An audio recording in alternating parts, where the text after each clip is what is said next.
Alors aujourd'hui, on va parler de slice et je vais vous montrer les 2 erreurs les plus fréquentes que j'ai pu observer toutes ces années, au contact de golfeurs comme vous, qui produisent justement du slice. Alors pour ça, j'ai 2 vidéos à vous montrer, enfin, la vidéo de face et de profil d'un golfeur qu'on va appeler Monsieur X puisqu'il a souhaité rester anonyme. C'est pour ça que j'ai mis quelques petits, on va dire, des trucs devant son visage, voilà, hop. Et l'esprit, c'est que on va pouvoir voir au travers de, de son swing les deux erreurs les plus courantes. Alors la première, il va s'agir de la phase du club. Cette phase de club qui tout simplement est ce qu'on appelle ouverte, c'est-à-dire trop dirigée pendant le swing vers le ciel. Là, on le voit assez bien, comme ceci. Regardez, la phase de club est dirigée comme ceci vers le ciel. Je vais vous montrer de profil, même si le plan n'est pas bon, ça a été mal filmé, il faut que quand vous vous filmez, il faut impérativement essayer de mettre votre caméra entre les pieds et la balle. Là, celui qui filme est carrément derrière le joueur. Donc on va le faire par déduction, mais ça s'observe quand même bien ici. On voit que la face de club est plutôt orientée ici, clairement vers le ciel. Donc une phase de club orientée vers le ciel. Ici, à part si on met en coup de main ce que va tenter de faire ici notre... hop, regardez, hop, un petit coup de poignet. Et regardez ici, on essaie de refermer la face. Mais la plupart du temps, ce sera trop tard. Parce que dans la zone d'impact, pour arriver à rattraper ça, c'est pas évident. Et surtout, ça crée un désarmement des poignets. Vous voyez là, comment dire, le club est dans cette position, c'est-à-dire dans le prolongement de l'avant-bras, alors que si vous regardez tous les bons joueurs ont, à ce moment-là, c'est-à-dire lorsque les mains arrivent au niveau de la jambe droite, ont encore un angle droit. Ok. Mais c'est impossible de rester dans la position, dans cette fameuse position de retard, si on a une face qui est complètement ouverte. Sinon, on cueille complètement les balles. Et Monsieur X, toujours pareil, on va l'appeler Monsieur X, se plaint évidemment de faire beaucoup de slices et de manquer de distance, ce qui n'est pas étonnant, puisqu'il y a un désarmement, vous voyez, des poignets qui se produit prématurément, ce qui là aussi est un défaut classique. Hein. Je dirais que 7 golfeurs sur 10 ont ce problème, voire plus.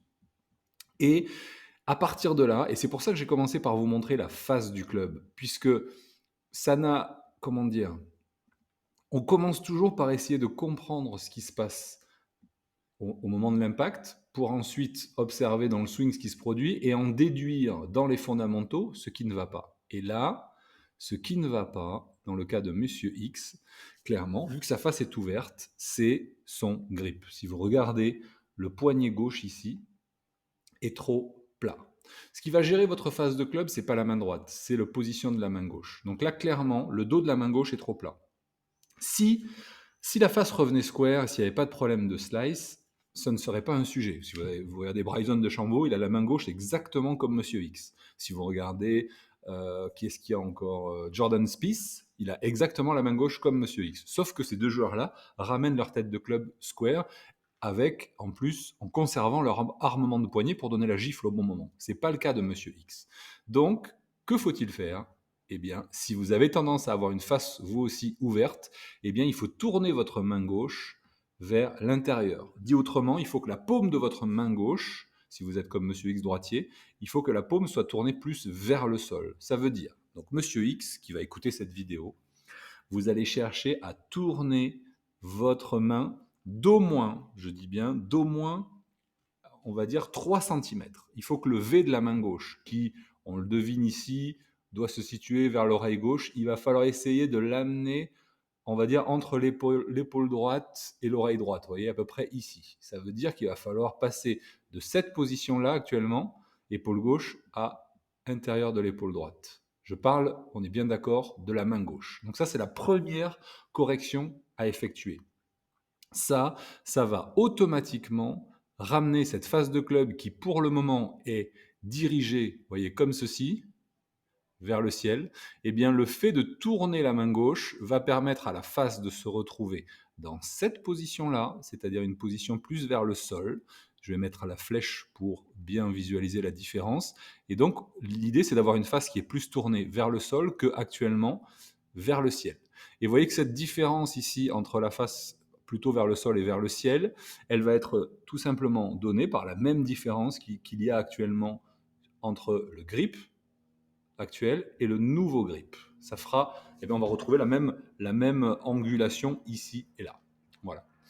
Donc ça, c'est le premier défaut, qui est classique, et la première correction que je suggère, c'est-à-dire le grip de main gauche dans ce cas-là, puisque la face est ouverte. La deuxième problématique, ce qui là aussi est ultra courante, surtout chez les seniors, c'est un manque cruel de rotation. C'est-à-dire qu'on est au sommet du swing ici, et là on peut deviner, voilà, épaule droite, épaule gauche, voilà, on est ici. Le but du jeu, donc là on est obligé de couper la balle ensuite. Le but du jeu est d'amener son épaule gauche ici, au moins au-dessus de la balle. Voilà, c'est-à-dire ici, au moins au-dessus de la balle. Donc, il manque, vous voyez, il manque tout ça en degré de rotation. Il manque tout ça. Comment fait-on pour amener, parce que la souplesse, on ne va pas l'inventer. Par contre, si on observe le genou gauche ici, il pointe là. D'accord? La hanche gauche, elle pointe là.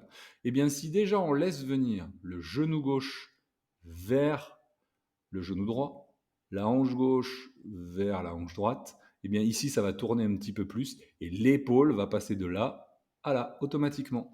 Donc, il faut lâcher du mou un petit peu au niveau du côté gauche pour que cette rotation d'épaule puisse s'effectuer et venir avec une épaule gauche au-dessus de la balle ou sous le menton. C'est un autre repère qui est assez classique. Voilà. Donc, avec ces deux points-là, monsieur X, vous allez automatiquement éliminer le slice et il est probable même que, eh bien, au début, les balles partent complètement à gauche. Mais c'est tout à fait normal puisque là, quand on observe, les poignets se désarment. Il n'y a pas de retard, c'est-à-dire qu'on se retrouve avec ici et là ce genre d'angle. Alors que les bons joueurs arrivent à ici, là et là à l'impact. Ça, c'est l'anatomie d'un bon impact de balle qui va faire partir la balle. Donc, tendu, avec de la puissance, comme ceci. Là, on est sur une cuillère qui fait monter les balles et on n'envoie pas la balle très très loin. Mais, une fois de plus, ceci est une conséquence. La phase de club ouverte est une conséquence. D'accord? Il suffit de modifier le grip comme on l'a vu pour que la face soit fermée et du coup pour récupérer du retard. Sinon, les balles vont partir complètement à gauche. Donc, si les balles partent à gauche, c'est très bon signe. Il faudra ensuite se concentrer sur le retard. Voilà pour Monsieur X, voilà pour vous également qui avez écouté cette vidéo.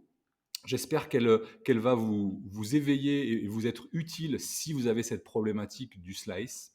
Et si vous aimez mes conseils, si la manière dont je les explique vous semble claire et évidente, eh bien je vous invite, si ce n'est pas encore le cas, à rejoindre ma newsletter. Tous les jours, j'envoie un conseil sur votre boîte email qui est gratuit et je vous envoie également des tarifs spécifiques sur mes programmes de formation. J'en ai créé plus de 45 à ce jour, sur différents thèmes, le drive, les approches, la compression des fers, la régularité, bref, j'ai plein de programmes et surtout, comme je vous disais, je vous donne plein de conseils quotidiens directement dans votre boîte mail. Pour ça, il suffit de vous inscrire en cliquant sur le lien, je vous le mets ici, dans le i comme info, là-bas en haut à gauche, et puis vous l'avez dans la description, et je vous le mets aussi dans la zone de commentaires.